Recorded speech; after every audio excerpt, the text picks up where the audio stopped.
Alors j'en viens à ce que j'évoquais tout à l'heure, c'est-à-dire le deuxième bâtiment qui peut être intéressant. C'est actuellement le bâtiment de la mairie et les locaux qui se trouvent après la mairie le long de la rue Gambetta, en venant de la rue Paul Valéry jusqu'aux Halles. Alors là,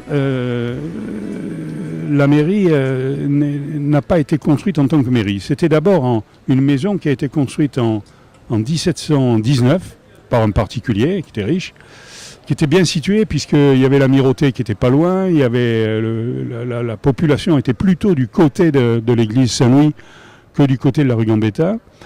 Et en 1724, cette maison est devenue l'hôtel de ville.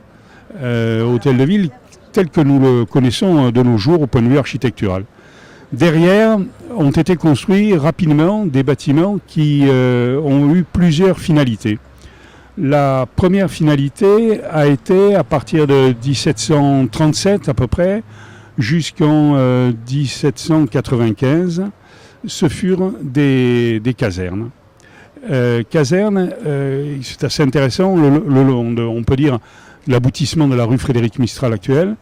Et à l'époque, il y avait un écorchoir d'ailleurs dans cette région et dans ce coin, le quartier. Il y avait également une prison. Il y avait un égout qui se jetait directement dans le canal depuis l'écorchoir. Bon bref, je passe. Et donc ce bâtiment-là, municipal actuel, ayant été une caserne, est devenu par la suite des halles, puisqu'il faut attendre jusqu'en 1889 pour avoir les halles telles que nous les connaissons. Donc quasiment une centaine d'années où ça a servi de halle, certainement au rez-de-chaussée.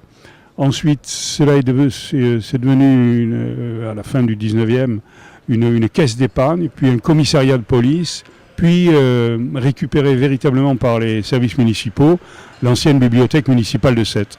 Voilà jusqu'à la construction, le passage à la médiathèque actuelle que nous connaissons dans l'ancien hôpital.